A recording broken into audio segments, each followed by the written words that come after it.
방금 소개받은 문성학입니다.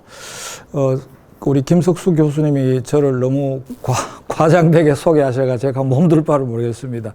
사실은 저보다도 칸트에 대해서 더 열심히, 특히 칸트뿐만 아니라 뭐 헤겔까지 포함해서 더 열심히 공부하신 분이고, 논문도 뭐 100편 이상 쓰시고, 인문학 쪽에서 논문을 100편 이상 쓴다는 것은 아무나 달성할 수 없는 위협인데, 김석수 님이 저를 칭찬해 주시니까, 제가 또 칭찬하니까 김석수 님이 몸둘 바를 몰라 하시네.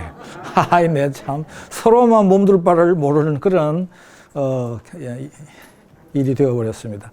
이렇게 만나 뵙게 되어가지고, 반갑습니다.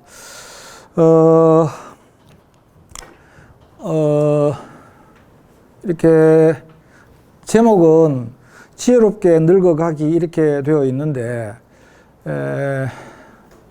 제가 여기에 이제 강연을 할 수 있게 기회를 사실 김석수 님이 만들어 주신 셈인데, 최근에 저한테 몇 번의 기회가 주어졌는데, 그 첫 번째 제목이 이제 지혜롭게 늙어가기, 이제 어떻게 하면은, 우리가 잘 늙을 것인가, 그 주제로 한번 강연을 해 보세요. 또 하나는, 왜 사는가, 로 한번 강연해 보세요. 그런데 그 두 질문이 사실은, 저 자신에게 던져진 질문처럼 느껴졌었습니다. 너는 왜 사니? 이렇게. 그 다음에 또 하나는, 제가 이제 아까 전에 뭐 잠시 소개됐습니다만은, 작년에 경북대학교 교수직을 그만두고 명예교수가 되었습니다. 그래서 만 이제 65세가 넘었으니까 법적으로는 노인인 셈인데, 너는 이제 사실은 이제 노인 같자는 노인인데, 노인으로서 어떻게 늙어가려고 그러니? 그것도 저한테 던져진 질문 같았어요. 그래서 제가 그냥 말로 하지 않고 전부 그걸 갖다가 제가 이래 원고로 작성해서 글을 한번 썼었습니다. 썼는데, 선생님들이 갖고 계신 거는 아마 간단한 그 강연 내용이 아니겠나 싶은 생각이 듭니다. 그래서 제가 준비한 걸 가지고 중심으로 해서 말씀을 드려보겠습니다. TV에서 언젠가 이런 게 방영이 됐는데, 이름하여, 노인들의 500원 순례길 하는 것이 방영된 적이 있다고 그럽니다. 그게 뭐냐 하면은, 종교단체 이런 데서 밥을 주거나, 코로나 때는, 밥 주기도 그렇고 하니까 밥 대신 500원씩 주고 했던 일이 있었던가 봐요. 그거 이제 받으러 이제 댕기면서 노인들이 하루 일과를 소일하고 보내는, 이제 노인들의 500원 순례길, 그래가지고, 어떤 사람은 하루에 한 3,000원까지 버는 경우도 있대요. 3,000원. 그러니까 논의연불이라고 돌아다니면서 500원씩 6군데 해가지고, 그러니까 그래 되면은 밥 먹는데 여러 군데 막 쫓아다녀야 되겠죠. 그래가 3,000원씩 수입 생기고, 적게는 1,500원. 그런데 그 중에는, 진짜로 그 3,000원이 아쉬워서 돌아다니는 분도 있지만은, 자식들한테 용돈을 넉넉하게 받는 분들도 그렇게 하는 경우가 있답니다. 그러니까 노인들이, 시간 때우는 거죠, 한마디로. 시간 때우기. 이제 이 노인들의, 이제 우리나라 노인들의, 일부 노인들의 이제 자화상인 것입니다. 조금은 이제 시간을 어떻게 감당을 못 해가지고 시간 때우기로 500원짜리, 이제 500원짜리 순례길을 돌아다니는 것은, 좀, 그렇게 이렇게 박수 쳐줄 일은 아닌 거 아닌가, 이런 생각이 들기도 합니다. 사실은 저도 이제 우리 우리 어머니, 아버지 6년 전, 5년 전, 이래 다 돌아가셨는데, 제가 옆에서 이래 그 돌아가시는 그 과정을 디테일하게 옆에서 살펴봤거든요. 사실은 늙는 거는 뭐 서글픈 일이죠. 늙는 건 서글픈 일인 것 같아요. 그럼에도 불구하고, 요즘은 100세 시대니까, 그 100세의 죽음을 코앞에 두고 노인들은 여러모로 사실은 서글픈 상황에 직면할 수밖에 없는 것인데, 제가 오늘 드리려고 하는 것은 죽음을 코앞에 둔 노인들의 그 삶에 대한 얘기가 아니고, 법적으로 65세부터 80세까지 말하자면은 아직까지 근력이 있고 활동기의 노인들, 활동기의 노인기를 어떻게 보낼 것인가, 거기에 대한 좀 말씀을 드리려고 합니다. 프랑스의 작가 장 아멜이라는 사람이 이런 말을 했습니다. 속절없이 늙어가는 사람에게 귀족과 같이 우아한 체념을 그들은 보여주고 있고, 늙어가는 황혼의 지혜에 도달했고, 혹은 말년의 만족에 도달했다. 이따위 말로 노인들을 위로하고 치장하는 것은 굴욕적인 기만 행위다라는 얘기를 하고 있어요. 그런데 여러분들 이미 텔레비전 같은 데서 보셔서 아시겠지만은 연세대학교 그 명예교수님으로 계시는 103세 철학자가 있지 않습니까? 그 김형석 교수님이라고, 저도 그분 쓴 책을 여러 권 읽어봤는데 주로 아주 수필식으로 일반 대중들이 알아듣기 쉽게 쓰는 그런 탁월한 재주를 가지고 계신 분이에요. 제 계신 분인데, 우리 마누라도 그분 보고, 야, 저 연세에 말을 저렇게 조리 있게 하는 게 놀랍다라고 얘기를 하는데, 그분의 진단은 이렇습니다. 인생의 황금기는 언제냐? 65세부터 75세까지래요. 저는 그분 진단에 의하면은 지금 황금기에 들어와 있는데 좀 광이 번쩍번쩍 나는지 모르겠습니다. 우리 사회가 아까 김석 선생님도 방금 얘기했는데 고령화 사회잖아요. 사실은 초고령 사회, 기준이 이래 있습니다. 있는데 조만간 초고령 사회가 될 것 같아요. 그런 기준은 별로 세세한 기준은 중요한 게 아니고, 우리 어머니도 치매로 돌아가셨어요. 요즘은 치매 노인 되면은 이렇게 뇌 사진을 찍으면은 이렇게 딱 이렇게 나오는가 봐요. 객관적으로. 물론 몇 가지 이렇게 설문도 하고 이렇게 조사도 하더라고요. 조사도 하는데 이미 치매가 이제 되는데, 활동기 노인들 말고 쇠퇴기 노인, 65세, 80세 이후의 노인들한테는 치매가 이제 많이 오죠.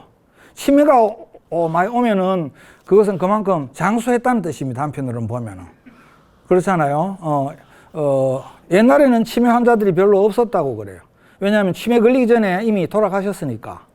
근데 요즘은 치매 걸릴 정도로 이제 오래 사시는 거예요. 그만큼 의술이 발달되어 가지고. 옛날에는 치매라는 걸 갖다가 그냥 노망이라고 불렀지 않습니까? 노망. 늙어서 망령되는 거. 그러니까 늙으면 오는 자연스러운 현상으로 받아들였습니다. 그래서 방치. 어떤 사람이 그렇게 얘기해요. 치매 걸리면 본인은 행복하대요. 주변은 지옥이고 본인은 천당이고. 적절치 않은 예도 생각이 났는데, 약간은 이렇게, 하여간 어떤 치매 노인이 하여간 자기 아들 준다고 자기가 응아한 그걸 송편으로 빚어가지고 창틀에 차례차례로 만들어 놓았다는 그런 얘기가 있습니다. 그분은 천당이지 뭐. 그거 먹는 자식은 지옥이고.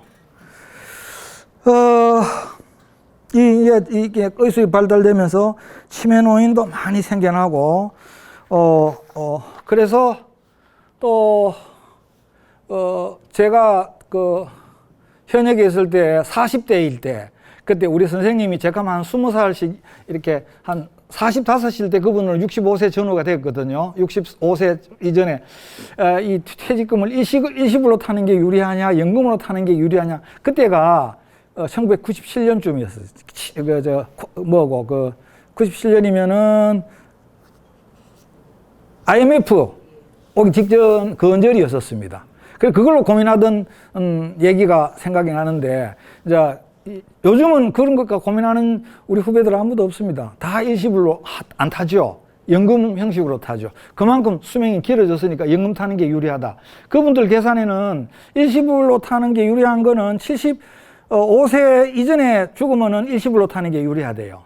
75세 이후에 타면은 연금으로 타는 게 유리하대요. 75세 정도 되면은 일시불로 타나 연금으로 타나 받는 총액은 비슷하대요. 나름대로 그런 또 계산을 이제 하더라고요. 요즘은 이제 다 연금으로 타게 되죠.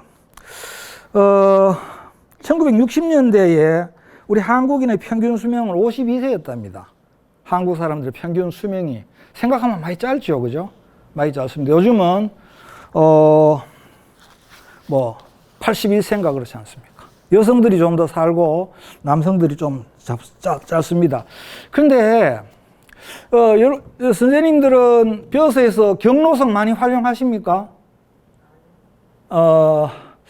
이건 이제 제가 이 강연을 준비하면서 읽게 된 글인데, 어떤 젊은 사람이 그건 뭐 일부의 시각이겠죠. 일부의 시각인데, 젊은 사람들이 노인들을 보는 시각을 거기에서 이렇게 묘사를 해놨더라고. 그게 어떻게 해놨냐면, 이 양반이 이제 젊은 사람인가 봐요. 젊은 사람인데, 나이가 몇인지는 정확하게 모릅니다. 자기 나이를 안 밝혔기 때문에.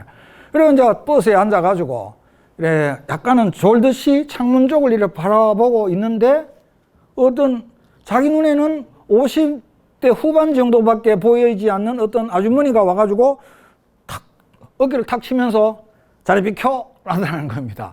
무대 보러. 그래가지고 엉겁결에 비켜주긴 비켜줬는데 시키면서 보니까 이거 뭐 노인 짜는 사람이 앉아가지고 비켜달라고 그러다는 거예요. 그래서 하면서 고맙다 이 얘기도 하지도 아니하고 그런 경험을 하면서 무척 불쾌했다는 거예요. 불쾌했고, 그래서 나는 자기 이제 다짐을 그 얘기해놨는데 두 발로 걸어 다닐 수 있는 한 절대로 젊은 사람들한테 자리를 양보해달라고 하지 않겠다라고 했다는 겁니다.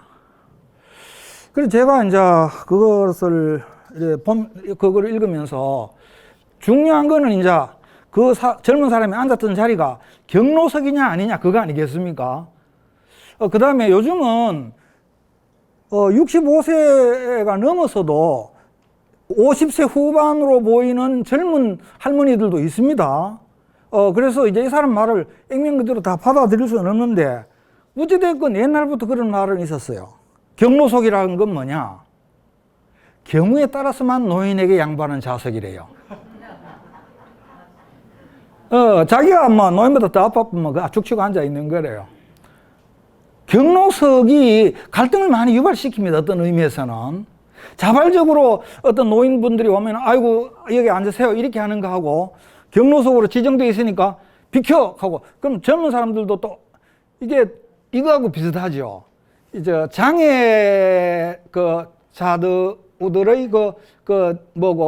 주차장 있지 않습니까? 텅텅 비어 있으면은 저거 놀리니 내가 좀 주차하면 어떨까 이런 생각이 들 수도 있거든. 그럼 마찬가지로 젊은 사람도 경로석에 아무도 안 앉아있으면 그거 놀리니 내가 좀 몸도 안 좋은데 앉으면 안 될까 이런 생각을 또 할 수 있을 것 같긴 해요. 하여간 거기서 이런저런 갈등이 생겨나는 거지. 이렇게 이제 친절을, 경로, 노인을 공경해라. 이게 강제되니까 그런 갈등이 생겨난다. 노약자는 옛날부터 어떤 뜻으로 이렇게 번역된지 혹시 아십니까? 노약자. 노련하고 약삭 빠른 사람이 앉는 좌석이래요. 노약자. 이게 결국은 이제 경로석, 노약자 이런 사람들에 대한 그 젊은 사람들의 시각이 부정적이라는 걸 말해주는 거겠죠. 요즘 젊은 사람들은요, 여러분들은 어떻게 느끼시는지 모르겠는데, 요즘 많이 유행하는 말이, 노인들을 상대로 해가 많이 유행하는 말이 어떤 말이 있습니까? 노인들을 한 방에 입 다물게 만드는 말. 꼰대. 그런 말 들어보셨습니까? 젊은 사람들 중에서도요, 마음에 안 드는 놈, 저기 젊은 놈이 왜 저리 꼰대스러워 이렇게 얘기를 해요. 꼰대스럽다 이 말 한마디면 그만 노인들이 주눅이 들어. 옛날에는 우리 어른 아버지는, 제가 중학생 때 우리 어머니하고 뭐 대화하는데 내가 살짝 끼들면은 불같이 하셨어요. 머리에 피도 마르지 않는 게 어른들이 얘기하는데 끼든다고. 그럼 머리에 피가 안 말랐다. 이게 무슨 뜻인지 몰라가지고 그거 생각하다가 말문이 맥혀요. 어찌됐건 요즘 젊은 사람들 중에 일부 그런 사람이 있지 않나 싶고, 그걸 사실은 통계적으로 조사해보진 않았었는데 꽤 될 것 같아요. 노인들이 충고를 꼰대스럽다 이런 식으로 거부하고, 그 다음에 노인들을 쓸모없는 인간, 잉여 인간으로 간주하기도 하고, 그 다음에 공짜 지하철이나 타고 경로 우대를 받을 수 있는 명승지나 돌아다니면서 비생산적인 활동을 하고 놀기나 하고, 우리들은 죽어갖고 일을 하고 직장 구하기 위해서 애쓰는데 노인들은 일하기나 일은 안 하고 돌아다니기나 하고, 이렇게 보는 시각이 없잖아 있다. 우리로서는 억울하죠. 특히 선생님들이나 저가마 연세 더 많은 분들도 계시는데, 우리는 죽으라고 젊을 때 처자를 부양하고 국가와 사회를 위해서 뼈빠지게 일을 했는데 그 공로를 인정해 주지 않는다는 거예요. 당장 지금 눈에 이제 지금 노는 것처럼 보이니까 노인들에 대해서 부정적인 이미지를 가지고 있다, 이런 얘기입니다. 그 다음에 젊은 사람들이 취직도 잘 되고 직업도 구하기가 쉽고 아파트 사기도 쉽고, 그 다음에 모든 게 술술 풀려가면은 노인들을 그렇게 적대적으로 안 볼 겁니다. 그러면 노인들이 좀 놀러 다니는 것도 뭐 그렇게 보기 칙해 보이지 않을 거 아닙니까? 지그들이 안 풀리니까 노인들이 더 놀러 다니는 게 더 보기 싫은 거라. 마치 초봄에 농사꾼들이 농사 지는데 낚시꾼 돌아다니면 낚시꾼들 그 밉상 아니겠습니까? 그 비슷하게 보이는 것이겠죠. 약간 그런 경향이 있지 않겠는가, 뭐 그런 생각이 듭니다. 어찌됐건 오늘도 내가 잠시 이제 인터넷에서 보니까 노인을 위한 대한민국은 없다라는 기사가 뜨더라고요. 노인들이 경제적으로, 우리 대한민국 사람들이 OECD 국가들 중에서 노인들이 너무 경제적으로 열악하게 산대요. 열악하대요.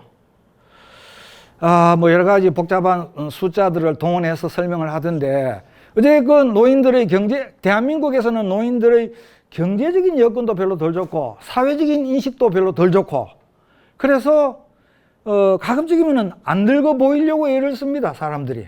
왜냐하면은 노인들을 잉여 인간, 쓸모없는 인간, 불필요한 인간으로 자꾸 취급하는 경향이 있으니까, 우리가 젊어서, 그래, 우리 노인들은 이제 그렇게 얘기하죠.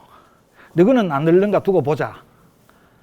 근데 우리들이 젊어서 고생하고 처자를 부양하고 힘들게 키운 이거는 당장 옛날 얘기고 지금에 안 떠오르니까, 지금은 노인들이 부양하기도 힘들고, 심지어는 이렇습니다. 제가 연금을 넣을 때는 그 넣는 연금으로 우리 선배들 연금을 줬거든요. 근데 이제 후배들이 내는 걸로 우리는 연금을 탔습니다, 지금은. 그러니까 이마들이 기분이 나쁜 거죠. 기분이 나쁜 거예요. 지금은 연금 개혁해가지고 많이 못 받으니까. 우리도 연금 개혁했습니다. 옛날에 2번씩이나 연금 개혁했음에도 불구하고. 그래서 이제 늙어 보이지 않으려고, 제 처가 60이 넘었는데, 60이 회갑될 때에 우리 아이들이 뭐 회갑 축하 뭐 하더라고요. 그래가 뭐 케이크도 하고 뭐 랭카드도 뭐 집에서 막 저거들이 신청해가 달라고 하고 막 이래 하던데, 내가 그거 보고 야, 역시 참 아이디어 하나는 기차구나, 이런 생각을 제가 한 적이 있습니다. 어떻게 써붙여놨냐면 그 프랭카드에 글귀가 그냥 보통 뭐 회갑을 축하합니다 이런 식 아닙니까? 저도 우리 어른들 뭐 육순도 해드리고 칠순도 해드렸는데 그런 식의 프랭카드 저 글귀를 달아보려는 생각을 해본 적이 없는데 이래놨어요. 아무개님의 3번째 20살을 축하합니다. 맞긴 맞아요. 20살을 안 넘어가는 거야. 80 되면은 4번째 20살. 5번째 되면은 100살 되면 5번째 20살. 20살은 절대로 안 넘겨요. 그러면서 거기서 뭐 빵 같은 게 케이크 있는데 그거 뽑아보라고 그러대. 막 뽑으니까 10,000원짜리가 줄줄줄줄 달려 나오더라고요. 근데 난 우리 아들만 그런 줄 알았는데 알고 보니까 인터넷에 보니까 그런 게 일반화되어 있더라고. 일마들이 하는 건가 봐요. 자식들 10,000원짜리를 넣으면 되겠습니까? 50,000원짜리를 해가 20장 뽑도록 해줘야 되지. 저거 키운다고 얼마나 돈이 많이 들었는데. 어찌됐건 그래가지고 안티에이징, 나이 안 들어 보이기 위한 지방, 눈밑 지방 없애고 뭐 없애고 막 이게 미용에 돈 많이 들이잖아요. 그 대한민국에서 가장 돈 잘 버는 데가 뭡니까? 성형외과입니다. 성형외과, 피부과 성형외과. 피부과 성형외과가 돈 쟁여오는 거야.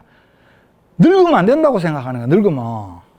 철저하게 안티-에이징, 늙는 거 싫어, 이 얘기 아니겠습니까? 그런다고 뭐 안 늙는 것도 아니고 어찌됐건 우리는 지혜롭게 늙어가야 될 그런 처지에 처해 있습니다.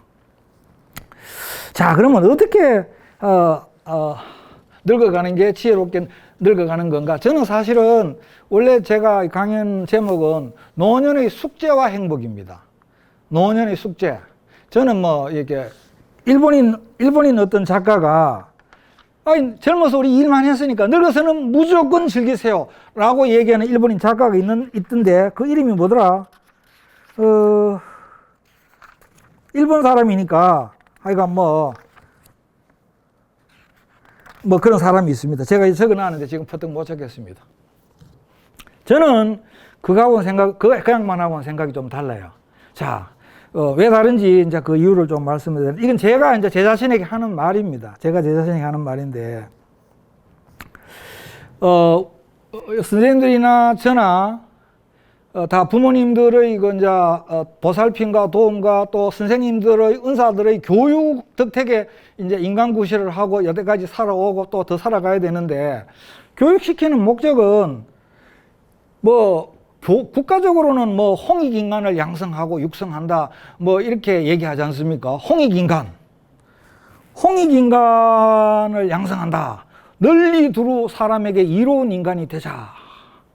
옛날에 이제 기차 타고 다닐 때 보면은 그 기차에서 뭐 음료수도 팔고 뭐 맥주도 팔고 땅콩 오징어 팔고 하는 그분들 무슨 요원이라고 이름 붙여놨습니까? 홍익요원입니다. 우리나라 교육의 목표가 그런 사람들 양성하는 거예요. 그런 건 아니고 어찌됐건 그런데 그거는 국가적인 차원에서 하는 얘기고, 우리 부모들이 우리한테 교육시킬 때는 지 인간구실하라고 교육시키는 거 아닙니까? 뭐 그거는 간단한 거거든요. 인간구실은 뭐냐? 독립해가 스스로 살아가는 거예요, 사실은. 인간구실한다는 말이 있는데, 제가 그 국어학 하는 사람들하고 자주 이렇게 접하다 보니까 그 사람들한테 배웠는데, 구실의 그 어원상의 의미는 자기 앞으로 나오는, 참, 이거 마스크 벗고 해도 돼요? 아이고, 내가 이거 여태까지 너무 고통스러웠습니다. 아이고, 고맙습니다. 아이고.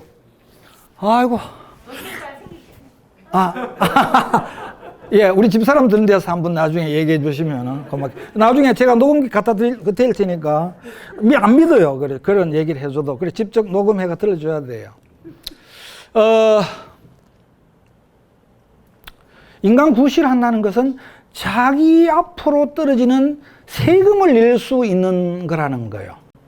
달리 말하면은 인간 구실하는데 중요한 거는 경제적인 독립인 것입니다. 우리가 사실은 자식을 기르는 것도 경제적으로 독립시키려고 하는 거 아닙니까? 여러 가지 기술도 배우고. 그 다음에 우리는 부모들로부터 신체적인 독립, 그걸 양육이라고 그러죠. 먹여가지고 재우고 키우고 양육, 신체적인 독립은 사춘기 되면은 이제 완성됩니다. 완성되고 엄마보다 힘이 더 센, 무슨 아들은 엄마감 힘이 더 세요. 신체적인 독립. 당장에 뭐 제가 계단 올라갈 때 저만 해도 우리 아들이 어머니 조심하세요 하고 제가 신체적인 독립이 이제 무너지고 있다고 생각하는 거예요. 참 서글픈 일이죠. 계단 올라갈 때 조심하세요 하고 뭐 이래 위해주는 건 좋은데, 어찌됐건 우리가 신체적인 독립, 경제적인 독립, 그 다음에 정신적인 독립, 인격적 독립, 이 독립을 우리가 계속 이렇게 더 이렇게 유지 확대 시키려고 애를 써야 되는 거죠. 독립이거든요. 교육받고 하는 게. 그런데 노인이 돼버리면, 쇠퇴기 노인이 되면은 치매 걸리면은 정신 독립 붕괴되고, 경제적인 독립도 붕괴되고, 그 다음에 신체적인 독립도 붕괴되고, 막 붕괴되는 거라. 그 단계에 들어가면 서글픈 거죠. 인생은 서글픈 거는 어쩔 수 없을 것 같아요. 그래서 아까 말씀드린 장아멜이라는 사람은 그런 식으로 서글프게 살기 싫다고 해서 그 양반 자살했어요. 자살했다고 책에 쓰여져 있습니다. 자살했겠지 뭐. 재미난 것은 그 사람이 아우슈비츠 수용소에서 살아남은 사람입니다. 그럼에도 불구하고 하여간 슬픈 노년은 싫어 해서, 저는 그런데 절대로 자살을 얘기하는 건 아닙니다. 이상한 사람이 와가지고 노인들 데리고 자살 얘기하더라 이렇게 하시면은 곤란합니다. 어찌됐건 인생이라는 것은 그 독립을 향해 가는 거고, 그게 이제 개인적인 숙제죠. 경제적으로 독립하고, 신체적으로 독립하고, 그 다음에 정신적으로, 인격적으로 독립하고, 그 독립을 빨리 조속히 실현하고, 그 독립을 최대한 늦게까지 이루어가는 거, 그게 이제 숙제인 것이죠. 인생의 숙제다, 이런 얘기입니다. 제가 인생은 이 숙제라고 생각하는데, 숙제 하면은 여러분들 듣기 싫잖아요. 숙제. 초등학교 때부터 우리는 숙제를 해왔었으니까, 숙제, 비슷한 말 10개, 반대말 10개, 짧은 글짓기 10개, 이런 거 우리 숙제 많이 했잖아요. 했는데, 저는 이제 현역으로 있을 때에, 인생은 이제 초등학교 입학하기 전에 그냥 마구 놀잖아요. 부모 양육하에서 뭐 돈 벌어 올 걱정도 없고, 그 다음에 뭐 똥을 싸도 치워주고, 오줌을 싸도 치워주고, 오로지 뭐, 그 부모는 그 자식의 그 바이오리듬에 맞춰가지고 같이 그렇게 살잖아요. 잠도 안 자고. 저도 큰 놈 그렇게 키웠거든요. 2시간 자고 일하고 2시간 자고 일하니까 저도 그 리듬에 맞춰야 되는 거죠. 그래가지고 뭐 그때 키울 때 우리 집 사람이 낮에 보고 밤에는 제가 보고 뭐 그래 했었어요. 그렇게 하면서 낮에 밤에 이제 그래 보면서 또 책도 썼어요. 지금 생각해 보면은 우리 저 아까 전에 저보고 뭐 과대 포장해가 선전하던 우리 김석수 교수님도 정말 인생을 빡시게 산 양반인데, 나는 그때 조금 빡시게 살았었어요. 보면서 책 쓰고 해가지고 어찌됐건 그러니까 입학하기 전까지 그때가 인생의 황금기다. 숙제도 없고 뭐 해야 될 그것도 없고 오로지 보호받으면서 살면 되니까, 이런 생각을 했었습니다. 그런데 제가 생각을 바꿔먹었어요. 바꿔먹으니까 바꿔지더라고요. 무슨 얘기냐 하면은, 제가 이제 뭐 좀 부끄러운 얘기입니다만, 부끄러울 건 없지만은 하여간 뭐 부끄러운 얘기가 와태 나오는지 모르겠는데, 손자를 봤어요. 근데 우리 키울 때보다도 훨씬 제가 더 가까이서 아주 세밀하게 관찰했거든요. 우리 아버지 어머니 돌아가실 때 세밀하게 관찰하듯이 그렇게 관찰할 수 있었어요. 그때만 해도 제가 키울 때는 막 책 쓰고 글 쓰고 뭐 박사 논문 쓰고 바빠가지고 뭐 제대로 관찰도 못 했고 했는데, 보니까 태어나자마자 숙제하는 거라. 이게 목 드는 거 있지 않습니까? 이거부터 숙제예요. 목도 못 가누는 게 목을 들여야 되잖아. 목을 들으면 목에 뭐 스프링 달린 게 말로 끄떡거리서 갔는데, 그거 똑바로 세우는 숙제를 해야 돼. 그 다음에 배밀이 해야 하면은 숙제를 해야 되죠. 그러면 또 열심히 또 배밀이를 하더라고요. 그 다음에 앉았다가 그 다음에 몸 디비면, 그러면 우리 이제 어른들은 아유 드디어 몸 디빈다 하고 박수 치고 난리 나잖아요. 그게 아이들의 발달 과업인 거라. 발달해가는 과정에서 해내어야 하는 타스크, 숙제라는 뜻입니다. 디벨롭먼탈 타스크, 숙제라는 거예요. 이게 이빨 날 때 이빨 나고, 그 다음에 머리카락 날 때 머리카락 나고, 눈이 이렇게 모빌 이래 있으면 눈동자 왔다 갔다 하는 거 할 줄 알아야 되고, 이게 전부 다 숙제인 거라. 가만보니까 지가 숙제하는 줄 모르고 다 숙제하고 있더라고요. 인생은 태어나면서부터 숙제구나. 이게 쉽게 되는 게 하나도 없다. 제 제자 중에 하나가, 그 아이가 지금 이제 중학생, 초등학교 고학년 됐는데 말을 못해요. 그러니까 걱정이 많았죠. 역시 그 말을 배울 때 말을 못하니까 그만 언어 지체가 일어나는 거라. 숙제를 못한 거예요. 발달 과업을 완수를 못하는 거라. 인생은 숙제다, 이런 얘기입니다. 제가 개인 자꾸 우리 집에 얘기를 해가 죄송한데, 제 경험이 그 법인에서 노니까. 우리 큰애가 초등학교 1학년 때 새 가방을 하나 사줬어요. 입학하니까. 막 가방을 벗었다가 맸다가 벗었다가 맸다가 인마가 억시 좋아하더라고. 신발 하나 사주면 그것도 벗었다가 신었다가 막 그렇게 샀고. 그래서 나는 그 장면을 보면서, 가방을 사주니까 좋아하는 그 장면을 보면서 사실은 엄청 측은한 느낌이 들었었습니다. 예, 뭐 사실은 김석 선생님하고 저하고 좀 이제 뭐 느끼시겠지만은 가까이 친하게 지내니까 이런 대화가 한마디 하라고 한 게 아니겠습니까? 미분 사람한테 그런 거 하겠습니까? 그런데 어제 꽃을 같이 보면서 김석 선생님 꽃 보면 어떤 생각이 들어요 하니까 슬픈 생각이 든대요. 나는 뭐 사람이 감정이 메말라 가지고 슬픈 것도 모르겠고 기쁜 것도 잘 모르겠고 돌띠 비슷하이 막 그런데 우리 아이 가방을 보고 좋아하는 걸 보고 정말 측은한 생각이 들었었어요.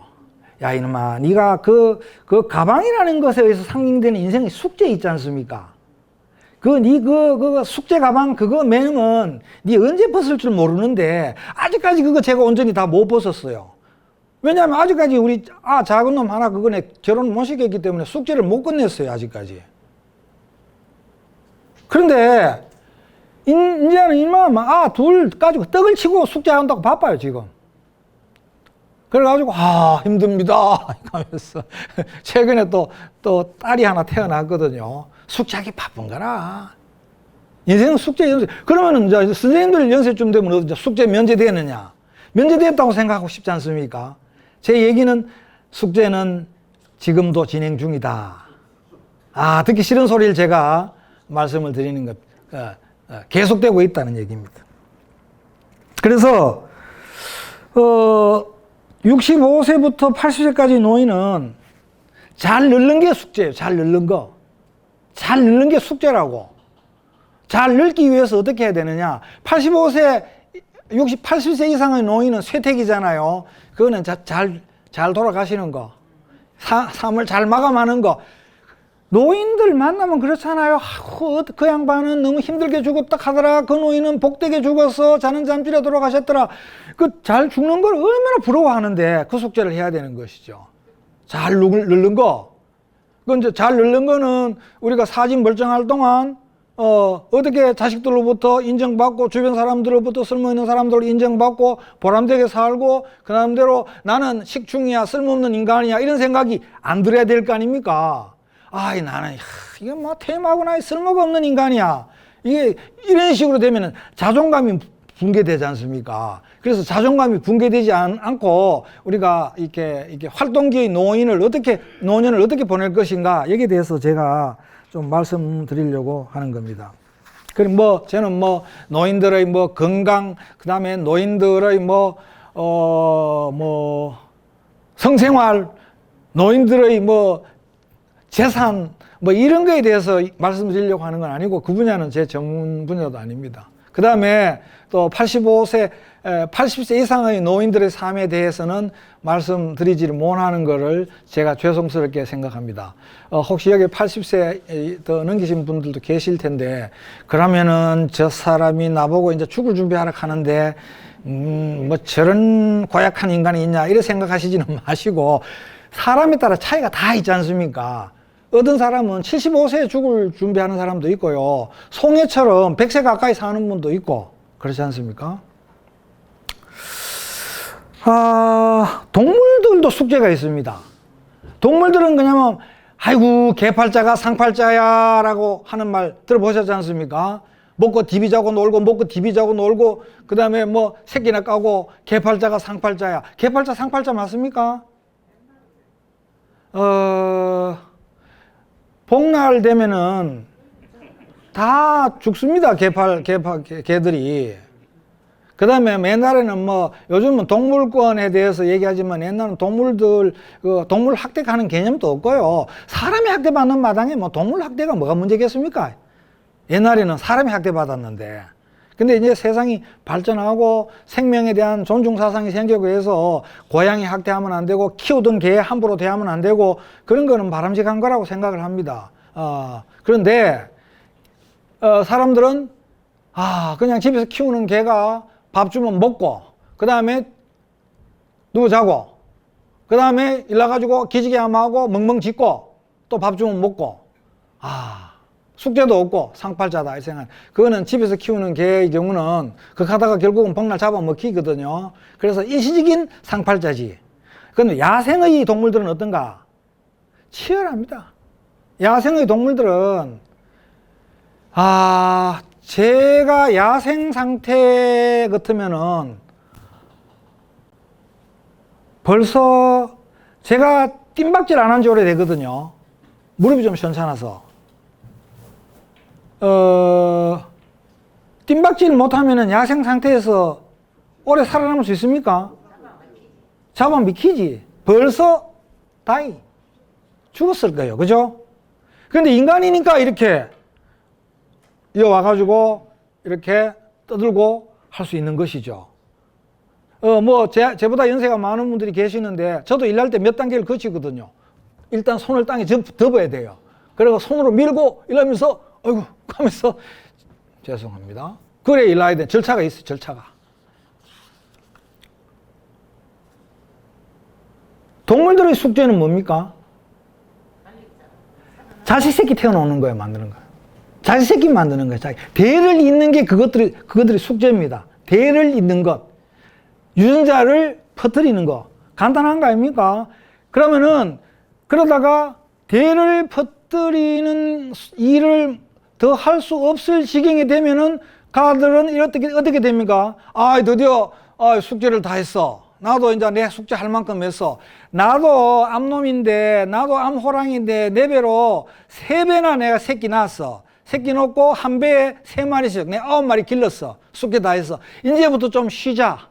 이제부터 좀 효도해라. 이거 가능합니까? 불가능합니까? 불가능합니다. 숙제 끝나는 순간에 폐기 처분됩니다. 자연은 낭비하지 않습니다. 숙제 다 한 놈을 오래 살려두질 않습니다. 야박해요. 자연은. 인간은 어떻습니까? 숙제 한 뒤에 역시 오래 살잖아요. 안 그렇습니까? 숙제 다 한 뒤에도 오래 살아요. 저는 숙제 좀 남아있기 때문에 더 살아야 됩니다. 그런데 재미난 것은 김형석 교수님 얘기를 했는데 그 양반 자제분이 60, 70 서인가 이렇게 나이가 많아요. 많더라고요. 인터뷰하는 걸 봤는데 김형석 교수 얘기가 나는 아직 할 일이 있기 때문에 좀 더 살아야 된다 합니다. 103세인데 할 일이 있다는 거야. 숙제가 있다는 거예요. 숙제가 있으면 못 죽습니다. 그래가지고 제가 과에서 같이 근무하던 어떤 우리 선생님은 50이 넘어가서 자식을 낳았는데 그 양반 말씀이 자식을 늦게 본 사람이 오래 산대요. 끝까지 자식을 보호하고 치송하고 이렇게 자기가 자식에 대한 의무를 다 해야 된다는 그런 생각이 이렇게 자기 관리를 하게 하고 이렇게 해서 장수하게 하는 한 요인이라고 그럽니다. 지금부터 수명을 좀 더 오래 사시고 싶은 분은 자식을 하나 더 만드시기 바랍니다. 자, 동물들은요,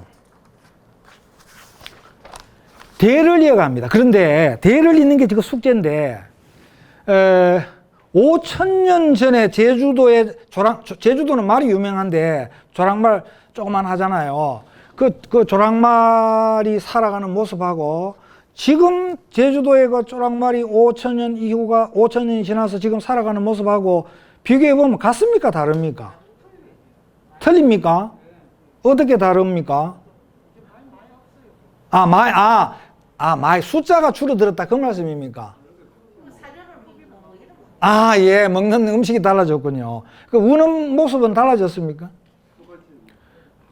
그 다음에 짝짓기 하는 게 일부 1처제에서 일부 다처제로 바뀌었다든지 문화상의 변화가 있습니까? 똑같습니다. 그죠? 사료는 인간의 편의에 의해서 이래 주는. 고양이도 그래 보면 옛날에는 쥐잡아부터 지금 사료 먹고 하니까 본질적으로 같습니다. 본질적으로 같습니다. 그런데 짐승들은 다 그렇거든요. 짐승들은 사실은요, 과거를 살고 있습니다. 짐승들은 과거지향적 존재입니다. 과거의 반복입니다. 현재는 과거의 반복이고요, 미래는 현재의 반복이고, 결국은 짐승들의 과거, 현재, 미래에서 주도적인 시간 계기는 뭐라고요? 과거입니다. 저거 조상 대대로 그걸 갖다가 그냥 대를 이어서 전수해주고 또 대를 이어서 전수해주고 그래 하는 겁니다. 이게 제가 동물에 대해서 제가 하도 뭐 동물 프로를 좋아하니까 당신은 동물을 그 왜 그렇게 보냐고 피 흘리고 잡아먹는 거 그 지긋지긋하지도 않나 이렇게 얘기를 하는데 나는 뭐 우리 집 사람이 동치미 그거 계속 보는 거 이해를 못 하겠어요. 그런 거 동치미를 얼마나 마시는지 아이고 동치미 식으로 빠져가지고 이제는 막 별 재미도 없는데 계속 동치미 그거 보는 거라. 그런데 치타는 있지 않습니까? 암놈이 양육을 다 해요. 3마리건 4마리건 5마리건. 순놈은 거들어 주지 않습니다. 인간의 관점에서 보면 그건 합리적입니까? 좀 불합리합니까? 불합리하죠. 좀 그럴 것 같아 보이기도 해요. 뭐 이유가 있습니다만 그런 이유가. 그런데 치타들이 데모해가지고 수컷 너희들도 씨 뿌린 죄가 있으니 양육에 동참하라! 프랭카드 들고 데모한 거 본 적 있습니까? 없습니다. 여전히 극하고 살아요. 5천년 뒤에도 극하고 살고 만년 뒤에도 극하고 삽니다. 인간은 어떻습니까? 인간은 5천년 전에 사무의 모습하고 지금 사무의 모습하고 5천년 뒤에 사무의 모습이 같겠습니까? 다르겠습니까?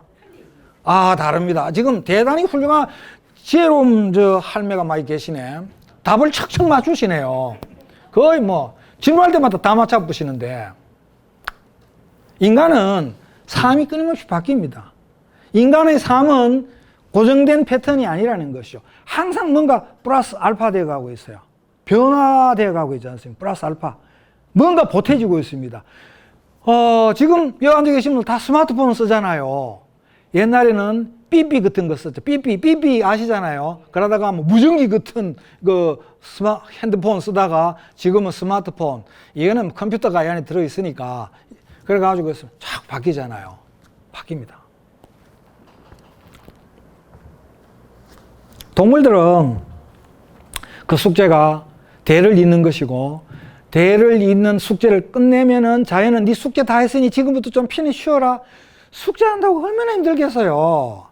제 아는 선생님이 자기 손집에 제비가 집을 3개나 지었다는 걸 억시 기뻐하더라고. 그런데 관찰을 이제 하는데 제비가 2배를 첫째 새끼를 낳아가지고 다 키워서 날려보내고요. 독립시키고 그 다음에 2번째 새끼를 또 키우고 있는 중이래요. 그런데 이렇게 집을 늦게 짓거나 만든 거는 1배만 새끼를 낳아서 키운대요. 그런데 보면은 그 제비 집 그거 다 짓는 거 힘들지요. 제비는 몸무게가 제가 그 텔레비전에서 본 건데 16g 밖에 안 된답니다. 16g. 그런데 그 집 짓기 위해서 논 같은 데가 진흙 같은 거 갖다 붙여야 되지 않습니까? 그건 0.3g이래요. 그걸로 집을 지어야 되는데 몇 번 왔다 갔다 해야 집을 지겠습니까? 그리고 또 사람들은 그 똥 산다고 내 지른다고 또 막 그 집 짓는 거 밀어뿌리지. 제비로서는 막 절망적인 일이죠. 아휴. 제가 어쩌다 낚시하러 가보면 거미가 집을 짓는데 거미한테는 절망적인 일을 제가 많이 합니다. 등신같이 왜 자꾸 그거 짓는지 모르겠어. 그 낚시도 왔다 갔다 해야 되는데 그 지면 되겠습니까? 그런데 이제 그게 집은 기똥차게 잘 짓는데 그거는 시간이 안 돌아가는 거지. 물 좀 마시고 해도 되겠습니까? 예, 마시고.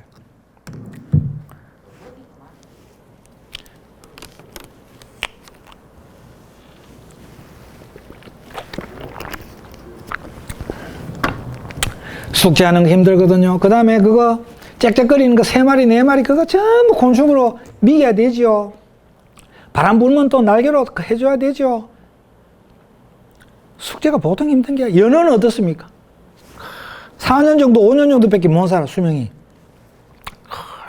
그러니까 크릴 새우 잡아먹고 몸이 한 50, 60cm, 70cm 올라오면 모촌으로 이제 회귀해가.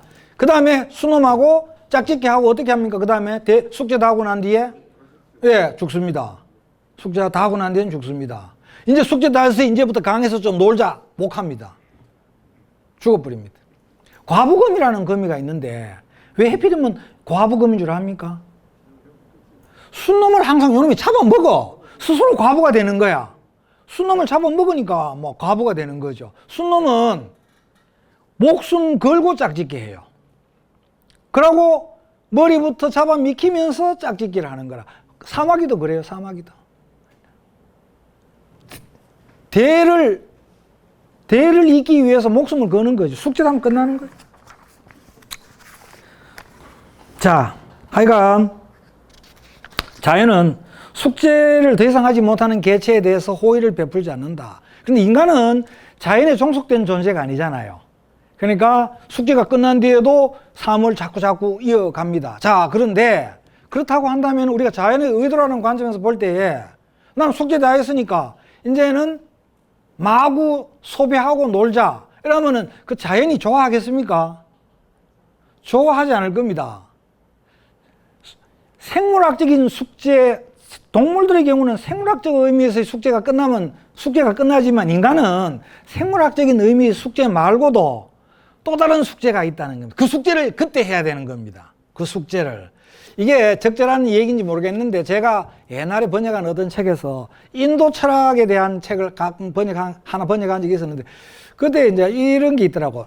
인도 사람들은 지금 우리 스님들이 다 이제 이렇게 결혼하기 전에 결혼 생활을 하지 아니하고 출가해서 도 닦는 걸로 알고 있잖아요. 스님은 독신으로 알고 있잖아요.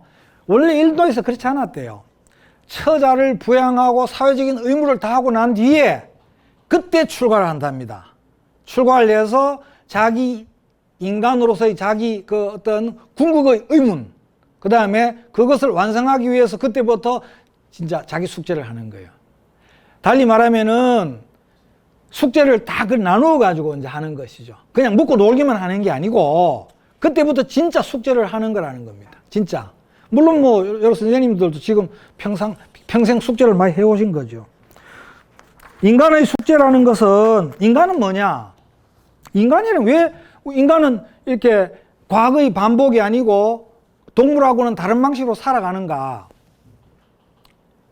가령 여기에 중학생이 하나 있다고 고등학생이 한 명 있다고 치입시다. 치면은 그 고등학생은 한국에서 이름난 어떤 대학에 가려고 예컨대 경북대학교. 경북대학교 이름난 대학 아닙니까? 대구에서가 아니고 전국에서 이름났지요. 섭섭한 말씀을 하시네. 국립대학교 중에서 1등입니다. 서울대는 국립대학교가 아닙니다. 여러분들 서울대는 국립대학교 아니거든요. 법인이 됐기 때문에 빼야 됩니다. 어찌됐건 대구에서 건 뭐 진국에서 건 유명한 대학에 가려고 더군다나 외교학과를 가려고 딱 마음 먹었다.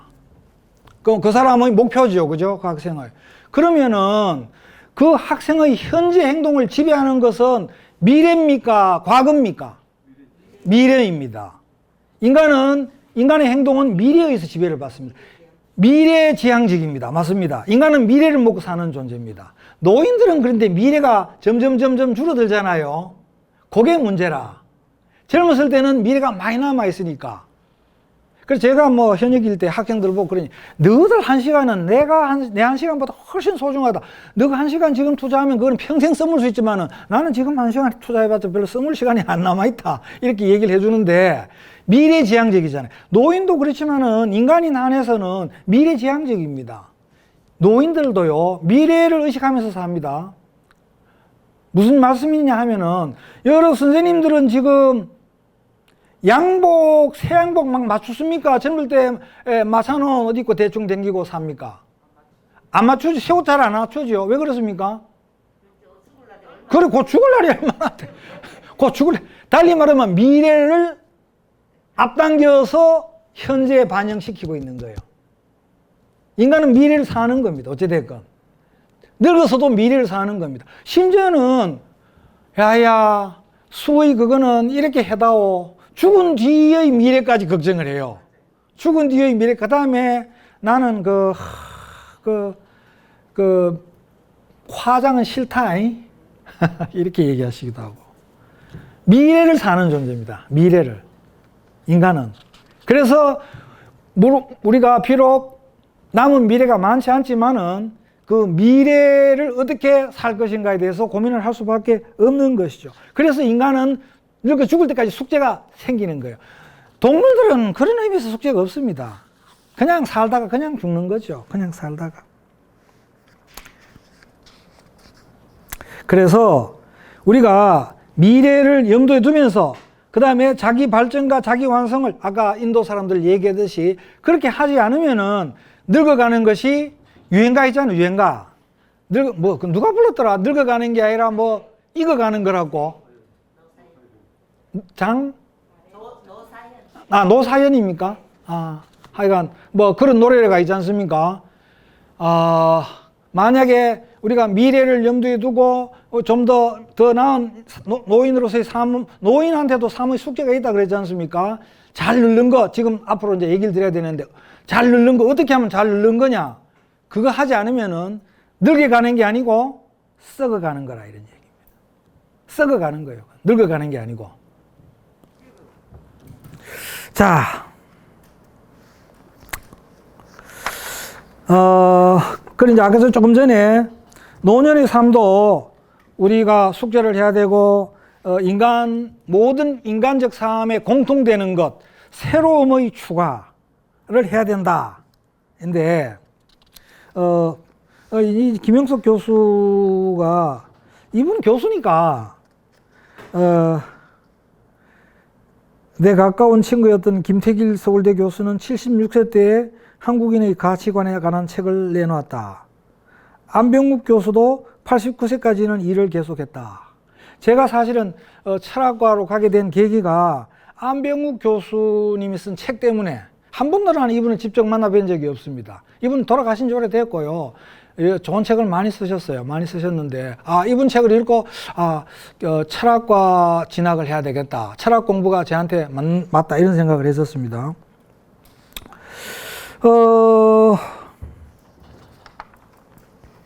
그런데 그 교수들한테나 맞는 얘기 아니냐.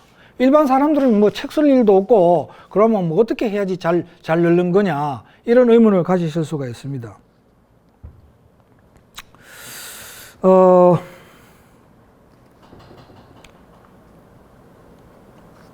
또 교수가 아니라도 책 쓰는 거 아니라도 자아 실현을 위해서 우리는 할 수 있는 게 많이 있습니다.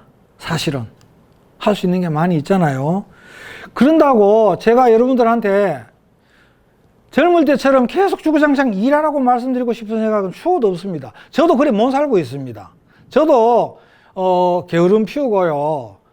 그 다음에 퇴직 이후에 여러 가지 행정적인 업무로부터 해방되고 하니까 좋고 그거를 즐기고 만끽하면서 살아가기도 합니다. 아까 김석수 선생님이 책이나 쓰는 걸로 그렇게 선생님들 사기쳤잖아요. 그래 왜 삽니까? 본인도 그래 못 살면서. 그 다음에 책 쓰면 자꾸 돈이 들어가요. 그 전문서적 사보는 사람도 없고 그 출판사에서 잘 찍어주지도 하지 않고 그러니까 그 저자가 몇 권 사줄 겁니까? 이런 묻거든요. 그러면 100권 사줄게. 이래가지고 내야 돼요. 전문서적은 교재도 아니고 전문서적은 그래요. 어떻게 하면은 의미 있는 삶을 살 것인가? 그 다음에 숙제를 잘하는 삶이 될 것인가?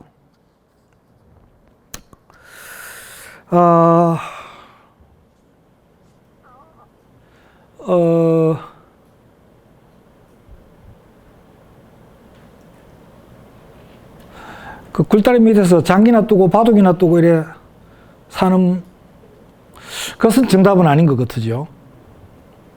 그건 정답은 아닌 것 같아요.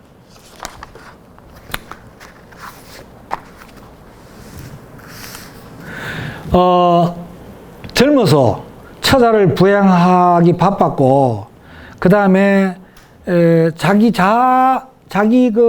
하고 싶었던 일을 묻어두고 못하는 일이 많았잖아요. 그런 일을 발굴해서 자기 자아를 실현하는 것.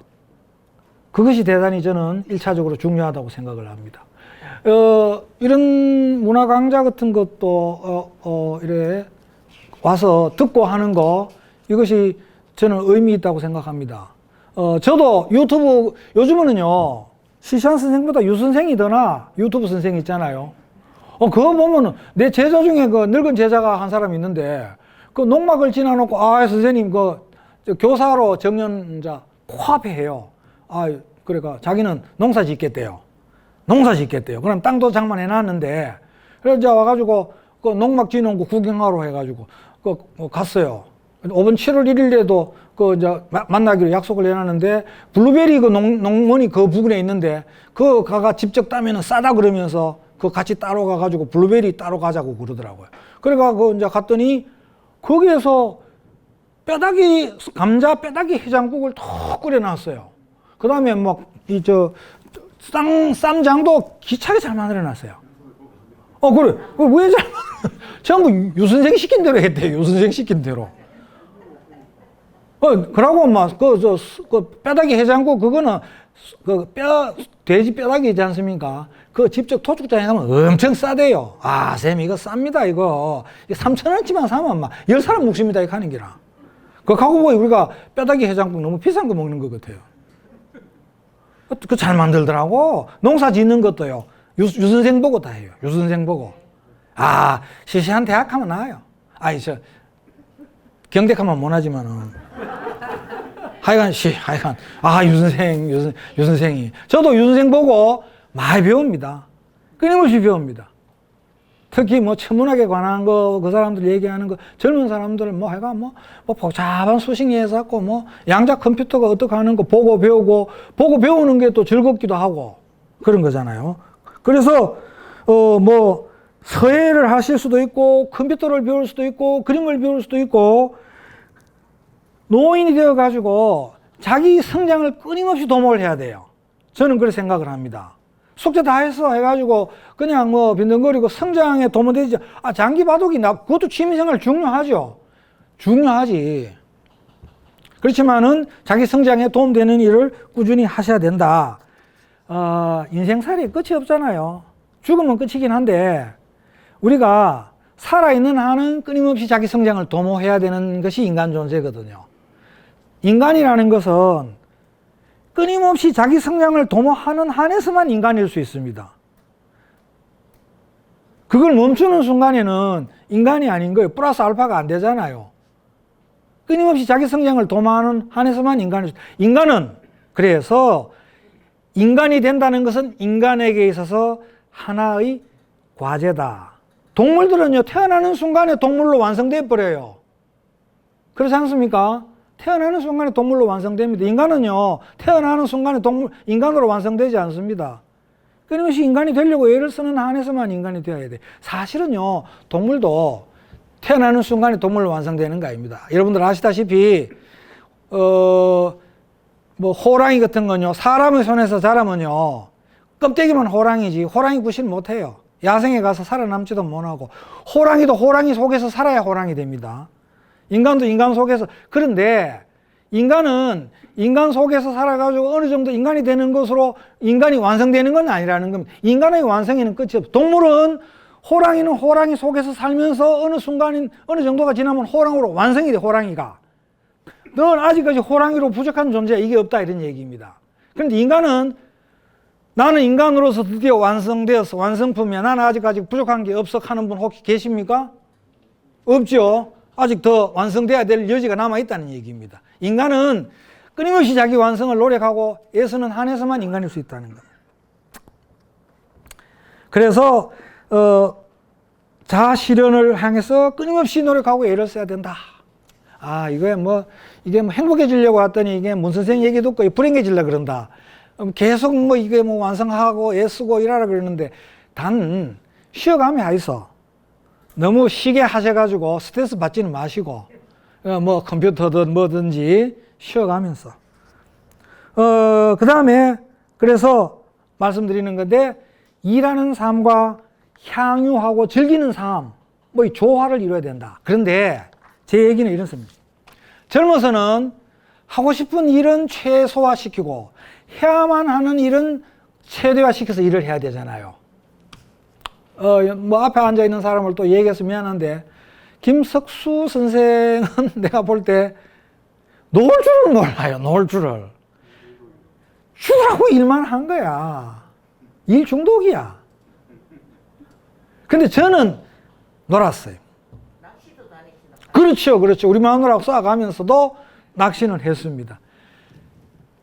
젊어서는 한 80% 정도는 이 일을 하시고 20% 정도는 자기 하고 싶은 일, 개인적으로 하고 싶은 일을 이렇게 도모를 하시고, 뭐 낚시건, 뭐 당구건, 뭐건, 등산이건, 그 다음에 점점 그 비율이 줄어들고 바뀌는 거죠. 지금 이제 여러 선생님들 연세에서는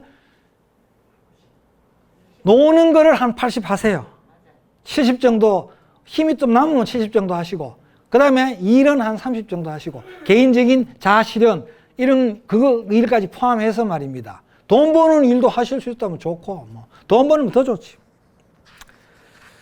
이게, 건강이 허락하는 한에서는 우리가 일을 해야 됩니다. 일을 해야 됩니다.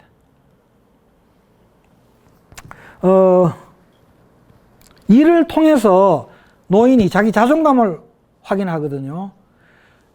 나도 그래도 쓸모 있는 존재야.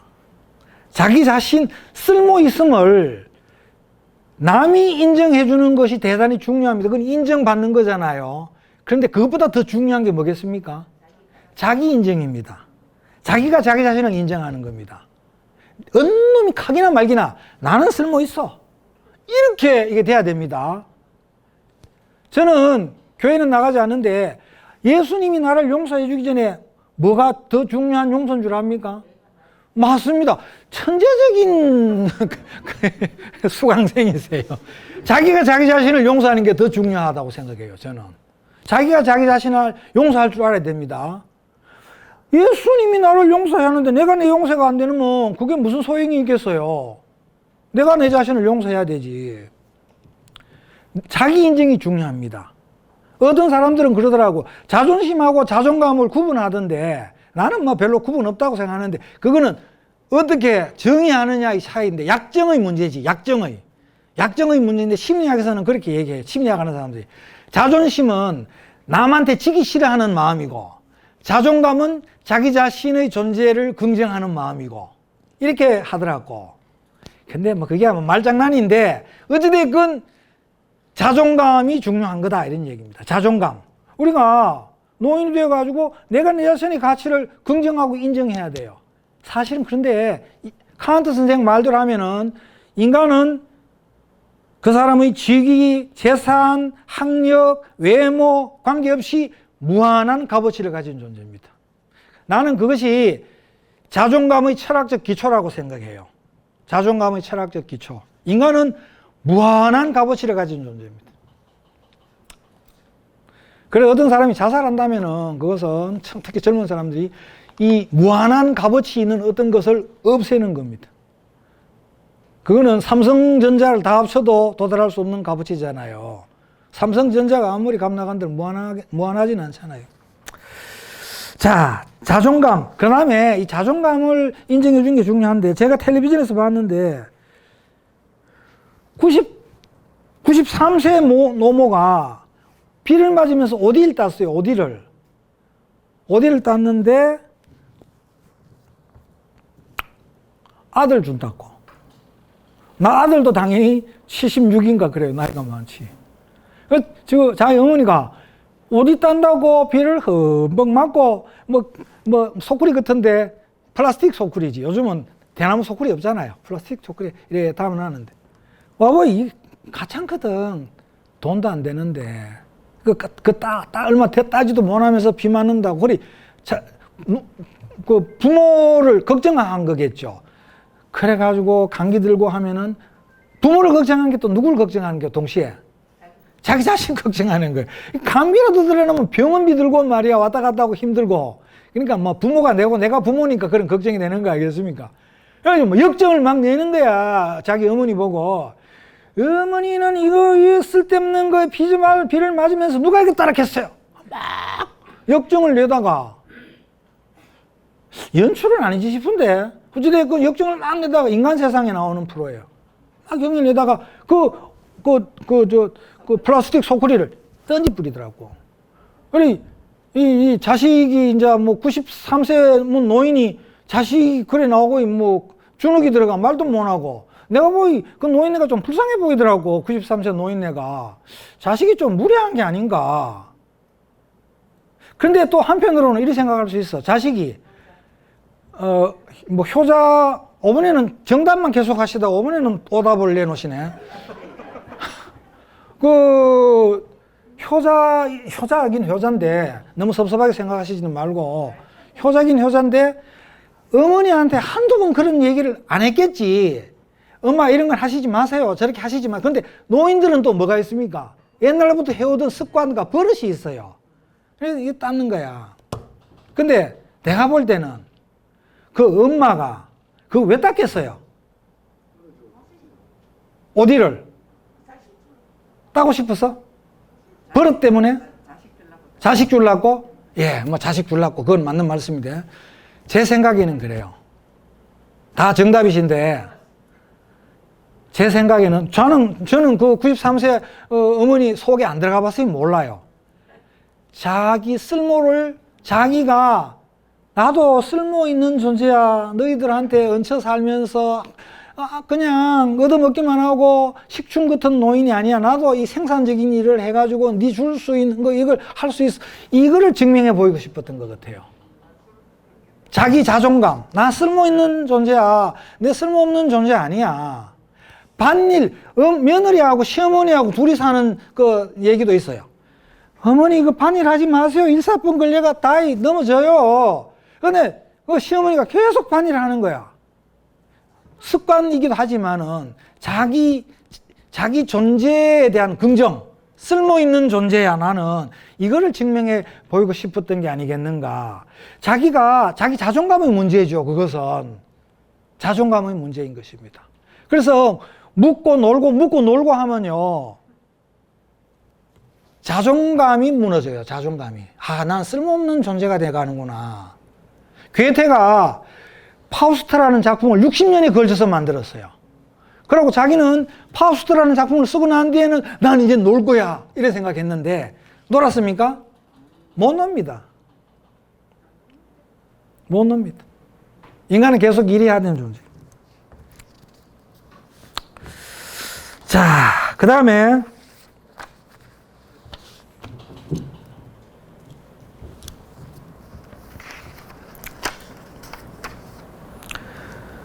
이런 말이 있습니다. 청년은 패기로 살고 장년은 지혜로 살고, 이거 뭐 지혜 이렇게 했는데 지혜로 살고, 자, 지혜 없어졌네. 그 다음에 노년은 덕으로 산다. 그 다음에 뭐 저도 또 뭐 노인들한테 들은 얘기인데, 노인이 되면은 지갑은 열고 입은 닫아라. 근데 노인들이 정반대로 하지 않습니까? 예. 열 지갑이야 열지. 지갑 열라고 하면 돈이 더 가는데. 그 다음에 노인들은 흔히들 농담 삼아 하는 얘기인데, 아파트 생활하면 어린애들 다다다다다 뛰댕기잖아요. 우리 손자도 막 계속 뛰댕기려고 해서 밑에 집이 신경 쓰여요. 다다다다다 뛰댕기고 다다다다 뛰댕기고, 이게 뛰는 연습, 숙제하는 거예요. 지는 지대로.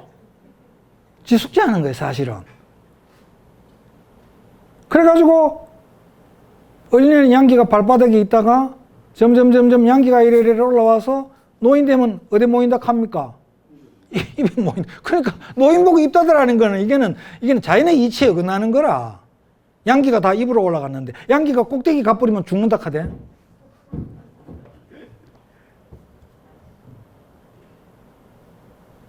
노인은 덕으로 살고,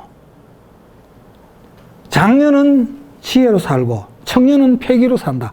그런데 이 지혜와 덕과 패기가 사실은 동시에 작용해야 되는 거지, 어느 한쪽만 있어가면 곤란하잖아요.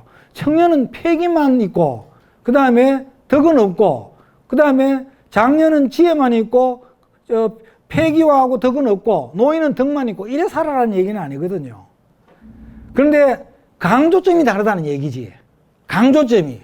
청년 때는 패기고, 그 다음에 장년은 지혜고, 그 다음에 노년은 덕으로 살아야 된다. 너그러워져야 되고, 노인이 되면요, 너그러워져야 돼. 그렇지 않습니까? 너그러워져야 돼요. 근데 너그러워지지 못, 이게 노인이 되어가지고 분노 조절 장애 해가지고 누구 두들겨 패 주겠다. 이런 거 보면은, 야, 저건 아닌데. 이런 생각이 안 듭니까? 그런 생각이 들죠? 예.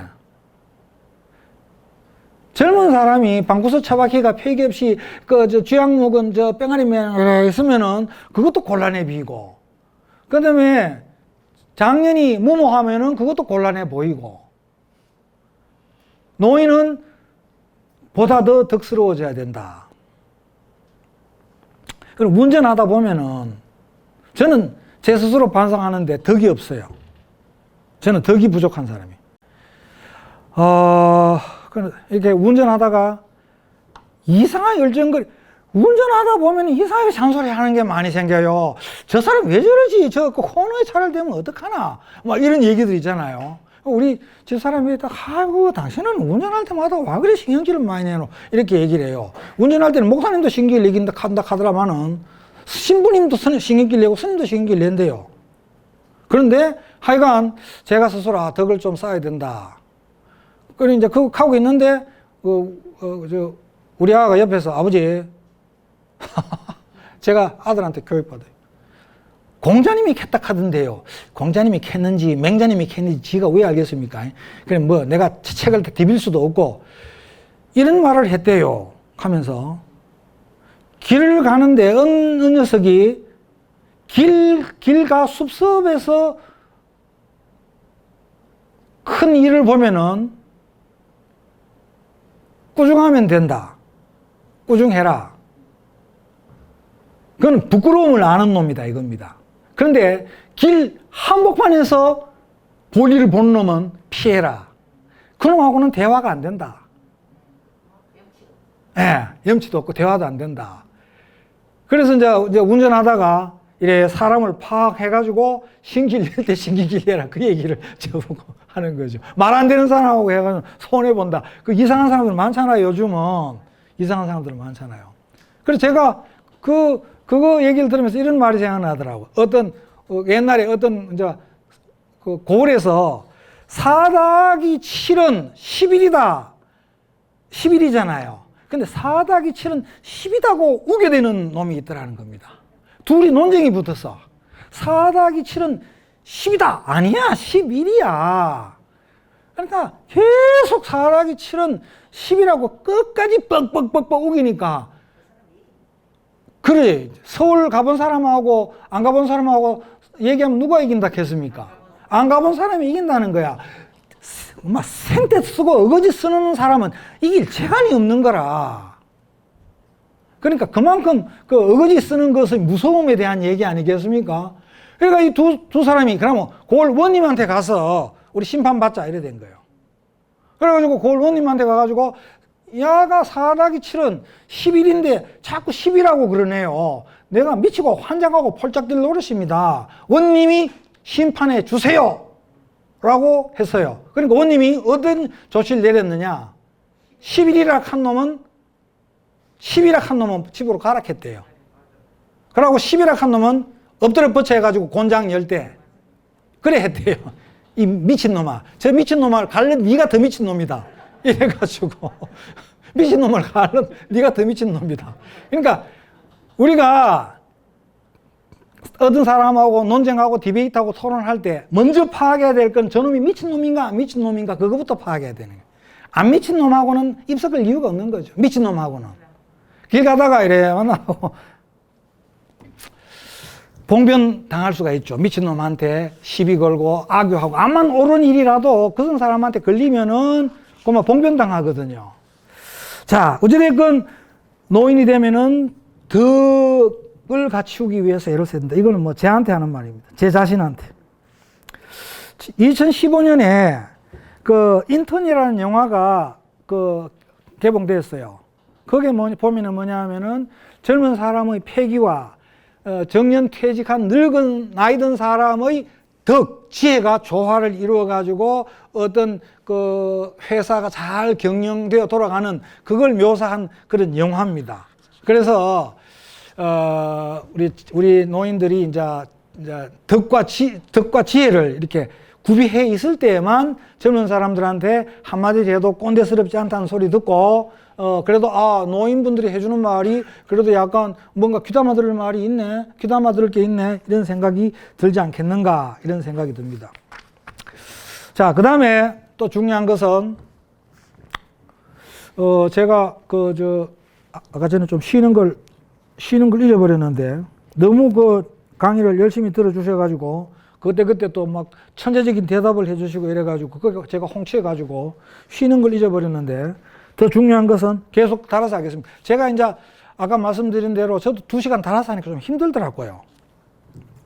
물 좀 마셔도 되겠습니까?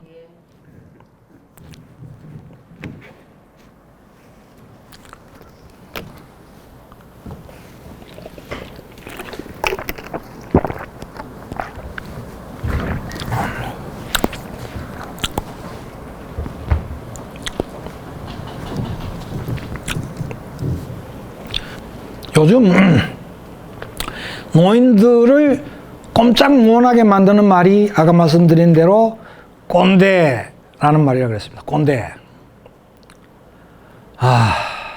노인을 비하하는, 그 다음에 막 인터넷에는 막 또 틀이나 딱딱거리고 아유, 듣기 싫어. 틀딱이라고 그래, 틀딱. 그렇지 않습니까? 틀이나 딱딱거리는 사람들, 늙은 사람들 보고. 옛날에는 농경시대 때는 지금도 우리가 농사를 지으려고 하면은 농사 짓는 사람들한테 귀농하면은 그 자문을 구해야 됩니다. 감자는 어때 모종하는 게 좋고 어떻게 하는 게 좋고 뭐 격가지를 어떻게 쳐주는 게 좋고 다 이렇게 배우고 이제 공부하고, 요즘 유선생이 있긴 합니다만은 정보를 그 노인들을 이제 먼저 경험한 사람들을 통해서 배우고 들어야 되죠. 농경 시대 때는 노인들은 지혜의 보고였습니다. 날씨가 이럴 때는 모기가 많어, 이럴 때는 낚시가 잘 돼, 어때 저때, 이렇게 지혜의 보고였습니다. 그래서 노인들은 힘은 없지만은 지혜의 전수자고 쓸모가 있었어요. 요즘은 오늘도 제가 여기 택시를 타고 왔는데 차 대기 힘들 것 같아서 보이 있더라고요. 그런데 이제 우리 보고, 야, 카카오 택시 아버지 좀 불러줘. 지금 그거 잘 안 되거든요. 뭐 깔아주던데 자주 안 쓰니까 자꾸 잊어버려. 뭐 내 차를 몰고 다니다 보니까. 그래가지고 그런 걸 의존하게 됩니다. 아버지 요책 하나 사줄래? 네 통장에 입금시켜줄게. 그러니까 책도 얼마 사주고. 모든 걸 오히려 의존해야 돼. 워낙 이렇게 첨단 이렇게 전자기기 발달이 급격하게 돼 가니까 노인들이 따라가질 못하는 거예요. 노인들이. 심지어는 제가 현역에 있을 때도 연말 정산할 때 항상 조교한테 도움을 청했습니다. 조교한테 이것 좀 해줄래? 밥 사주고. 이런 식이에요. 그 노인들이 점점 이 첨단 전자 기기가 이렇게 보편화되는 세상이 되니까 지혜의 전수자가 아니고 무능지도사가 되어보는 거라. 뭐 전달해줄 농사 기술이 있어야 되지. 그 옛날에는 농경 시절에는 그랬다는 얘기입니다. 그런데 그런 시대적인 분위기에다가 노인들이 특징이 또 뭐냐? 자기가 젊을 때 한번 형성해 놓은 일 처리 방식이 있지 않습니까? 그거를 바꾸지를 잘 못해요, 노인들이. 이게 한번 바꾸는 게 어렵습니다, 사실은. 그러니까 교수들도 그래요. 한번 이제 교수가 되어가지고 강의를 맡기면은 그 어떤 강좌에 대한 교재를 하나 정합니다. 그러면 교재 연구하는데 힘이 들거든요. 그래가지고 한번 정해진 교재가 정해지면은 그 다음에는 어떻습니까? 그 교재가 평생 가는 거야. 예. 그러니까 잘 못 바꾸는 거라. 노인들도 그런 거라. 어떤 일 처리 방식을 잘 바꾸려고 들지를 못하, 바꾸기가 힘이 드니까. 계속 이렇게 업데이트, 요즘 내비게이션 몰고 다니면 어떻습니까? 계속 지도가 바뀌니까 계속 업데이트 시켜야 되잖아요.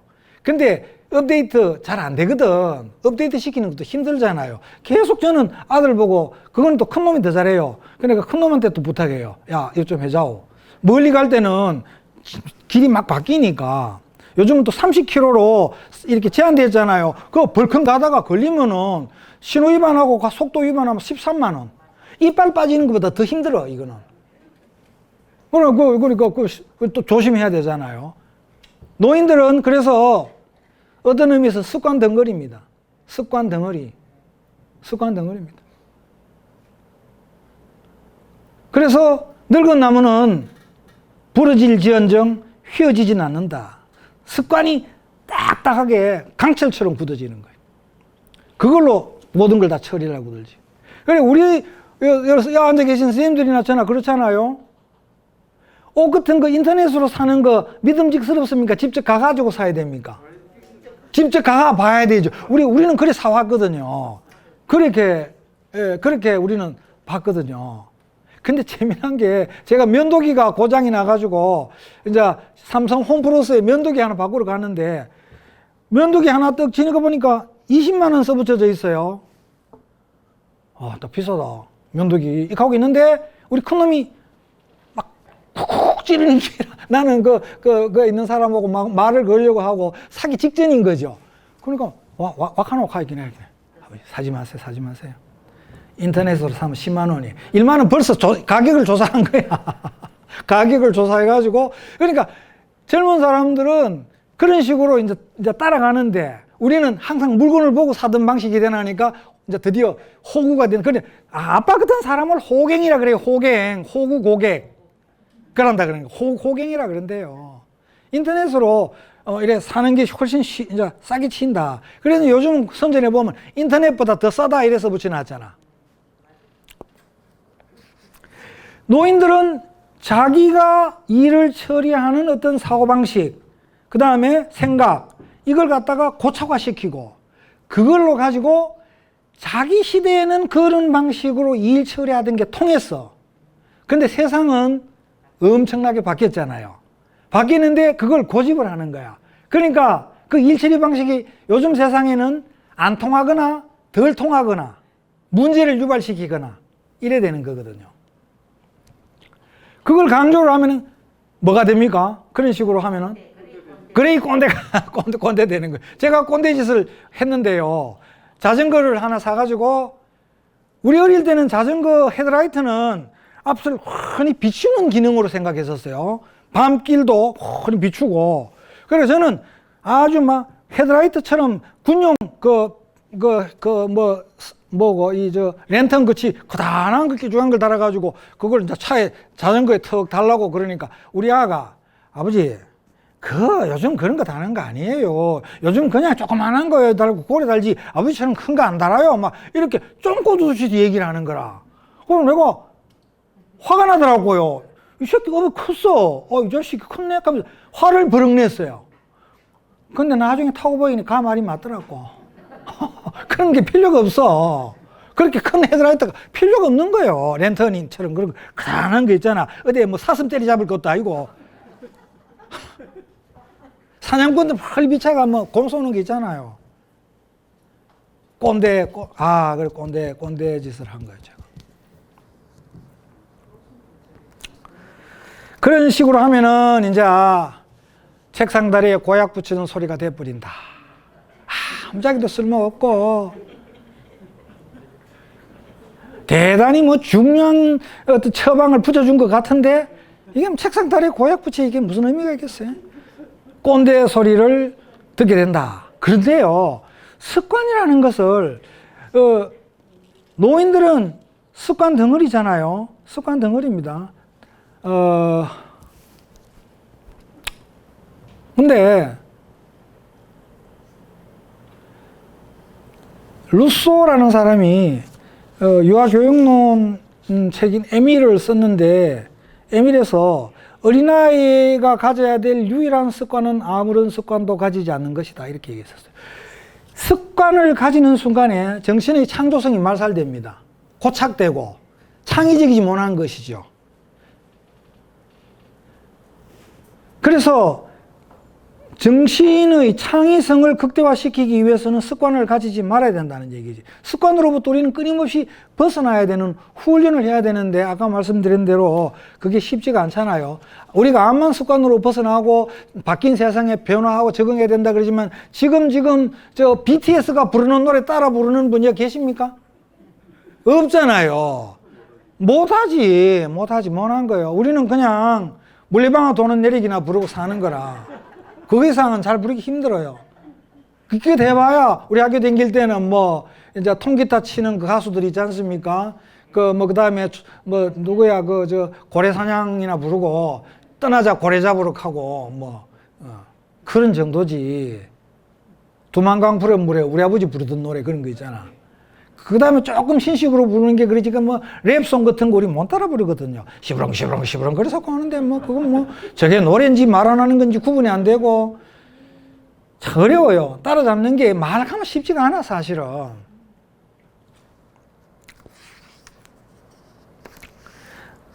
리드라는 사람이 그런데 습관을 나쁘게만 볼 수는 없어요. 이런 말을 했습니다. 한 파운드의 지성보다 1온스의 습관이 더 유용하다. 이 말이 무슨 말이냐 하면은 10,000원어치의 지성보다 10원짜리 습관이 더 유용하다 이 말입니다. 아침에 턱 일라면은 양치해가 부까 탁 하고 아침에 일라면은 이건 뭐 해야 되지? 지성으로 생각을 한다 이 말입니다. 머리로. 그러면 항상 습관은 자동화잖아요. 근데 이걸 갖다가 자동화되지 않고 매번 한 번 했던 일이 딜리트 되는 거라. 딜리트 지워지고 컴퓨터 지워지고 오늘 뭐 해야 되지? 순서가? 이렇게 하면은 이 피곤해 안 된다는 얘기지. 습관이 유용해요. 습관은 유용합니다. 그런데 문제는 결정적인 습관에 우리 정신이 고착화 되면은 정신이 창의성을 말살한다 이런 얘기했지 않습니까? 헤겔이라는 사람이 정신의 본질은 자유라고 그랬거든요. 물체의 본질은 중력이고. 그런데 이 습관과 우리 노인들이 특히 제가 습관에 대해서 얘기를 좀 하는데 습관으로부터 벗어나는 훈련을 해야 돼요, 사실은. 그래 유연성을 가질 수 있거든요. 뉴턴의 운동의 3가지 법칙이 있습니다. 운동의 3가지 법칙. 관성의 법칙. 그 다음에 가속도의 법칙. 그 다음에 혹시 무슨 법칙인지 아십니까? 중력의 법칙? 만류력의 법칙? 작용 반작용의 법칙이에요.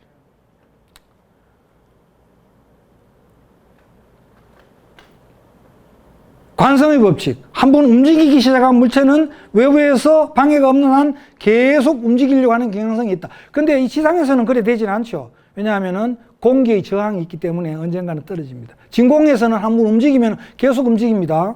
진공 속에서는. 지구가요, 뱅뱅뱅뱅 계속 돌잖아요. 왜 그렇습니까? 진공 속에 있으니까. 하나도 힘 안 듭니다. 물론, 공기하고 같이 돕니다. 공기하고. 제가 물리학자는 아닙니다만은. 그 다음에, 가속도의 법칙. 한번 움직이기 시작한 물체는 점점 더 빨리 움직이려고 한대요. 근데 지구 이것도 뭔가 이렇게 어떻게 중력에 잡혀 있으니까 속도가 이렇게 고정된 속도로 움직이겠지. 그 다음에 반작용의 법칙. 왜 이 얘기를 하느냐? 습관의 법칙도 똑같습니다. 습관도요, 이렇습니다. 한번 형성된 습관은 계속 가속도가 붙어가 더 딱딱해지고 고착화되려고 그럽니다. 외부에서. 그 다음에 한번 습관은 가속도의 법칙도 있습니다. 한번 형성된 습관은요, 외부에서 힘이 작용하지 않는 한, 이렇게 방해하는 힘이 작용하지 않는 한 점점 더 습관이 붙어요. 가령 우리 담배 한번 해보십시오. 담배. 처음에 저는 담배를 22년 전에 끊었습니다. 28년 동안 피우고 22년 동안 끊었습니다. 그런데 자꾸 끊으라 해서 끊을 계기가 생겼죠. 우리 아들이 그때 중학생이고 막 그럴 때 담배 피워서 일마한테 내가 먼저 본을 보여야 되겠다 싶어가 담배를 끊었습니다. 끊는 과정에 극하니까 말씀드린 제가 역시 훌륭한 아버지 같잖아요. 그렇게 훌륭하지는 않았고요. 우여곡절이 있었습니다. 어찌됐건, 그래, 담배를 이제 끊었는데, 한번 담배 습관이 형성되면은 점점 그 습관이 강화되는 거예요. 그 다음에 외부에서 특별한 어떤 그게 없으면은 그 습관이 점점 더 강화돼요. 그러다가, 너 담배 안 끊으면 죽어. 라고 그러면은 반작용에 부닥치잖아요. 그러면은 엄청나게 이제 강한 힘이 이제 작용하면 그때 이제 스톱하는데 고통이 뒤따르는 것이죠. 물리학의 법칙에 그대로 지배를 받습니다. 습관의 법칙은. 다시 말하면은 습관의 법칙은 물리학의 법칙하고 똑같다. 관성의 법칙, 가속도의 법칙, 작용, 반작용의 법칙인데 바로 그런 식으로 물리학의 법칙과 똑같이 작용하는 습관은 인간을 습관의 노예로, 습관의 기계로, 다시 말하면은 물리학의 법칙의 지배를 받는 걸 우리는 정신이라 그럽니까? 사물이라 그럽니까? 물체잖아요, 물체. 정신을 물체로 만드는 거예요. 습관은 창의성을 없애버리고 물체로 만든다는 얘기입니다. 습관의 법칙의 지배를, 노인이 되면은 습관의 법칙의 지배를 받아버리면요, 꼰대가 돼버리면 굳어지고, 딱딱해지고, 화석화되고, 그래가 꼰대가 되고, 노인들로, 이제 젊은 사람들로부터 배척받고 이래 된다는 얘기입니다. 그래가지고는 안 되는 것이죠. 그래서 습관으로부터 벗어나야 된다. 습관으로부터 벗어나는 건 쉬운 일이 아니지만은 항상 그러니까 내가 평생 살아오면서 일을 처리하던 방식, 이런 거, 그 다음에 내가 젊을 때는 말이야, 임마. 내가 군대 생활 할 때는 말이야, 임마. 세상이 바뀌었는데, 저도 군대 생활 할 때는 팔 부르고, 갈비뼈 부르고 뭐 했는데, 아들 보고, 내 군대 생활 할 때는 임마. 철모에다가 대가리 1시간 박았어, 임마. 이런 얘기 해가지고는 안 통하는 거예요. 안 통하네. 팔 부르고도 훈련 나갔어. 저 진짜 팔 부르고도 훈련 나갔거든요. 안티프라민 바르고 훈련 나갔어요. 문디 같은 놈들. 말이 안 되잖아요. 그런데 그런 폭행을 당하고 군대 생활을 했었어요. 뭐 더 심한 폭행을 당하면서 군대 생활을 하신 분들이 계시겠죠. 그런데 그거를 얘기가 안 된다.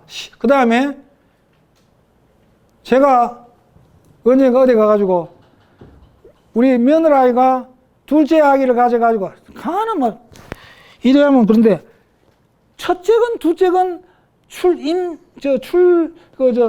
임신부터 출산할 때까지 입덧을 계속 하더라고. 입덧을 계속, 입덧 약을 달고 살았어요. 그래서 입덧 약을 먹어도 잘 낫지를 않아. 그래가지고 와가지고 이래 앉아있으면 막 메스껍고 꾸역거리고 그러는가 봐요.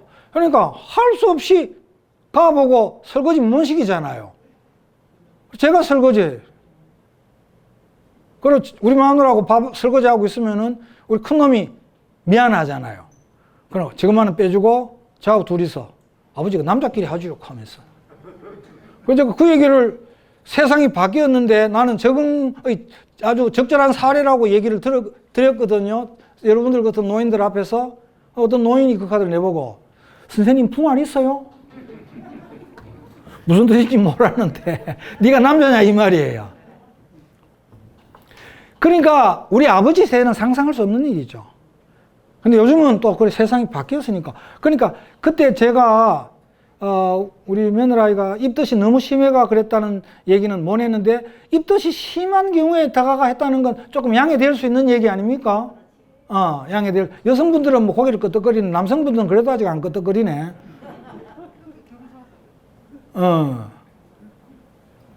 이제 요즘은 와가 지가 합니다. 하여간 세상이 바뀌었어요. 세상이 바뀌었어요. 뭐 산후조리비 더 줘야 되지. 그 다음에 아들 생일이라고 또 줘야 되지. 이게 뭐. 자, 제가 강연을 대충 마무리하도록 하겠습니다. 꼰대 소리 안 들어야 된다는 얘기를 했는데, 잘 늙는다는 것은 하루하루를 무료하지 않게 잘 즐긴다. 이거하고는 좀 다르다. 노인들도 정신적, 신체적 건강이 허락하는 한에서는 사회와 가족과 무엇보다도 무엇보다도 자기 자신을 위해서 생산적인 뭔가를 해야 된다. 자기 자신을 위해서. 그래서 자존감을 가져야 된다. 자존감. 내가 내 자신을 긍정하고 인정해야 된다는 얘기입니다. 남이 뭐라 하건, 칭찬은 고래도 춤추게 한다 하는데, 공자님이 그런 말을 했어요. 먼 데서 벗이 찾아오니 즐겁지 않은가. 유붕이 자원 방냐니 불력 낳고와. 그 다음에, 그거보다, 그래 돼. 때때로 배우고 익히니 이 또한 즐겁지 않은가. 지금 이 때때로 배우고 익히는데 여러분들 즐겁습니까? 그러면 공자 수준입니다. 진짜 공자하고 이제 같이 놀아도 되실 분들입니다. 그 다음에 유붕이 자원 방내하니 불력 낳고와. 친구가 있어야 돼요. 노년에는 사지 멀쩡할 때는 친구가 있어야 된다고 생각합니다. 그 다음에 세 번째 이런 말도 있어요. 남들이 알아주지 않아도 내 스스로 만족하니 이 또한 군자답지 아니한가. 자존감에 대한 얘기입니다. 그렇지 않습니까? 자존감에 대한 얘기입니다. 자기 자신을 긍정하는 것이 대단히 중요하다. 대단히 중요한 거다. 자기 자신이 용서해야 된다. 신이 나를 용서하고 뭐 이것보다도 예수님이 자기 자신을 용서할 수 있어야 됩니다. 그 다음에 타인의 인정을 통해서 자기 삶의 어떤 그 기쁨을 느끼는 사람들은 자기 운명이 타인의 입술에 저당 잡혀 있는 겁니다. 다른 사람이 칭찬하면 기분 좋은데 칭찬 안 해주면 시무룩해지고 기분이 떨어지고 그 다음에 이래 된다. 연예인들이 그렇잖아요. 연예인들이 인기를 먹고 사는 사람들, 연예인들이. 그래서 흔들리지 않으려면은 자기 자신을 자기가 긍정할 수 있어야 된다. 그 근본은 아까 칸트 선생님의 그 철학적 자존감에 대해서 제가 말씀드리는 그거는 좀 다른 얘기니까. 그 다음에 지나가고 두 번째는 늙으면은 몸도 뼈도 생각도 경직됩니다. 그렇지 않습니까? 몸도 죽어보면 뭐 됩니까? 우리 장인들은 돌아가셨을 때 만져보면 완전히 뻣뻣해져 부리대. 죽으면 더 뻣뻣해져요. 완전히 뻣뻣해져요. 경직성. 붕어도 죽으면 뻣뻣해져요. 제가 붕어를 많이 잡아 먹어봤는데 붕어도 잡아가 죽으면 뻣뻣해져요. 생명체는 죽으면 뻣뻣해집니다. 노인이 뻣뻣해진다는 거는 어디로 가까이 가고 있다고요? 죽으러 가까이 끊임없이 죽어가고 있는 거지. 끊임없이 죽어가고 있는 거예요, 사실은. 인생은. 잘 살아간다는 말은 잘 죽어간다는 말이에요. 그렇지만은 여러분들이 이 자리에 앉아 계시는 건 지금 죽으려고 앉아 있습니까? 살려고 앉아 있습니까? 살려고 앉아 있습니다. 그런데 지금 시간은 갑니다. 어디로 갑니까? 죽으러 갑니다. 이율배반적이죠. 이율배반적입니다. 인생에는 두 개의 흐름이 있습니다. 인생에는 두 개의 흐름이 있습니다. 분명히 지금도 우리는 제깍제깍 죽음을 향해서 가는데 우리가 말하고 행동하고 친구를 사귀고 이런 강연을 듣고 하는 거는 죽으려고 하는 건 절대로 아닙니다. 다른 어떤 의미 있는 걸 위해 하는 것이지. 그렇잖아요. 자, 그래서 어찌됐건 자꾸 풀어줘야 된다. 몸도 풀어주고 목도 풀어주시고 생각도 풀어주시고 그 다음에 뼈도 풀어주시고 그렇게 하셔야 된다. 자꾸 내가 말이야 그때는 말이야 내가 말이야 교장할 때는 말이야 내가 교수할 때는 말이야 어떻고 내가 선생할 때는 말이야 아무 소용없습니다. 그런 얘기 어디 가가 하시지 마시기 바랍니다. 아까 김석 선생님이 저보고 경북대학교에서 부총 그런 거 돈이 되는 것도 아니고 얘기하고 무슨 소용이십니까? 그런 거 하면 오히려 함부로 욕도 못 하고요. 그런 얘기예요. 저는 어디 가가 교수라는 소리 잘 안 합니다. 왜냐하면 교수라고 말하는 순간에 화도 잘 못 내고 욕도 잘 못 해요. 그래가지고 그런 거 숨기고 막 해버려야지 욕도 할 수 있지. 욕하고 싶을 때 욕가 있어. 스트레스 팍 뿌려야 돼. 자, 심지어는 5번에 정진석이라는 사람이 이준석이하고 붙였는데 이준석이 보고 나이가 몇 살이냐 하고 나이 내세워서요. 노인이 나이 내세우면 더 이상 내세울 게 없다는 뜻이거든요. 졌다는 얘기입니다. 나이 내세우면 안 돼요. 절대로 나이 내세우면 안 됩니다. 저도 그래서 뭐 메일을 주고 하거나 젊은 사람들 각듯이 존댓말 쓰고요. 그래 합니다. 나이는 훈장이 아닙니다. 그렇다고 그게 불명예도 아닙니다. 그렇잖아요. 나이를 내세울 필요도 없고 나이 때문에 주눅들 필요도 없습니다. 당당한 노인으로 사시길 바랍니다. 그 다음에 행복해지려고 애를 써야 돼요. 노인들이. 아까 일과 향유하는 삶을 조화를 통해서 행복해지려고 애를 써야 돼요. 여러분들이 행복해지지 않으면요. 누구한테 피해를 끼칩니까? 1차적으로 자식들한테 피해를 끼치는 거야. 자식들한테 피해를 끼치고 친구들한테 피해를 끼치고 가족들한테 사회에 피해를 끼치고 남들한테 피해를 끼쳐요. 행복은 지가 스스로 만들어야 된다고 생각해요. 행복한 일을 찾아가 많이 하십시오. 의미 있는 일을 찾아가지고. 그 다음에 노년이 되어서 정신의 성숙, 인격의 완성인 걸 위해서 끊임없이 완성을 향해 나아가야 된다. 나는 드디어 인간으로서 경지에 도달해서 더 이상 뭐 얘기할 게 없어.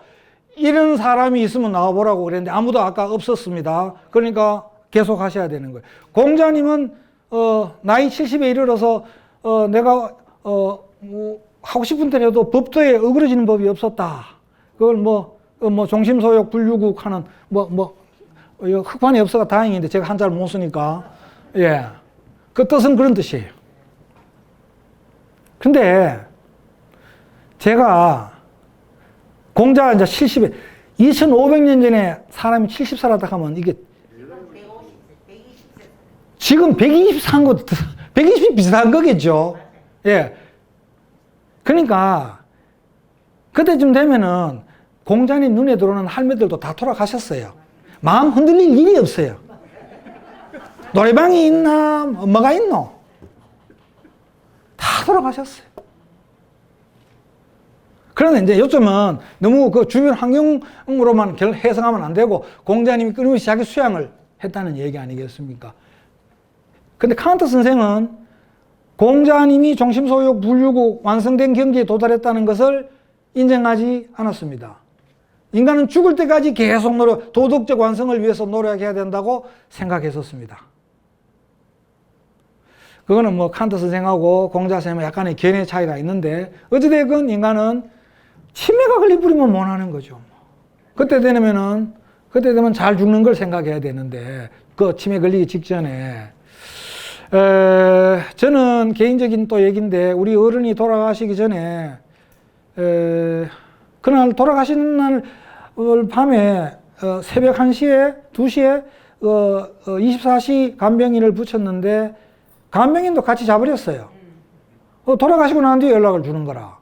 간병인의 역할을 다 못한 거죠. 임종을 못 했습니다. 우리 어머니는 6시쯤 돌아가실 때 임종을 했는데 우리 어머니는 약간 치매기가 있어가지고 뭐 자식들하고 마지막 작별의 말을 못 나눴어요. 유언도 당연히 없었고 우리 아버지는 정신이 있었는데 그런 말이 없었어요. 그래서 저는 그런 게 좀 아쉽더라고요. 그래서 제가 죽을 때는 우리 자식들하고 주변에 있는 친구분들, 김석 선생님이 내가면 조금 젊으니까 좀 더 오래 살 텐데, 석수야 잘 살아라라든지, 뭐 이런 말은 한마디 하는 게 필요하지 않겠는가. 자식들한테. 그 다음에, 야, 이제는 내 아버지 애비로서 사실은 얘한테 다시 한번 미안하다고 생각한다. 이렇게 하고 숨을 거두는 게 옳지 않겠는가. 이런 생각이 들어요. 예, 그런데 생각이 또 바뀔지 모르니까 하다가 글마가 계속 애를 미기면은 생각이 좀 달라질 수가 있거든요. 그래서 그것이 이제 잘 죽는 거죠. 어떤 의미에서는 주변 정리도 잘 하고 특히 유산 문제와 관련해서 우리나라 속담에 그 집 형제간에는 콩 한 쪼가리도 갈라먹는 형제애를 자랑한다. 이렇게 얘기를 하는데 거꾸로 뒤집으면 이렇습니다. 그 집 사람이라는 것은 콩 한 쪼가리라도 공정하게 나누지 않으면 싸움하는 게 인간이라는 거예요. 유산 문제로 다들 시끄럽더라고. 대부분의 경우. 그런 것도 잘 죽는 것 중에 하나입니다. 잘 정리해 놓고 하는 거.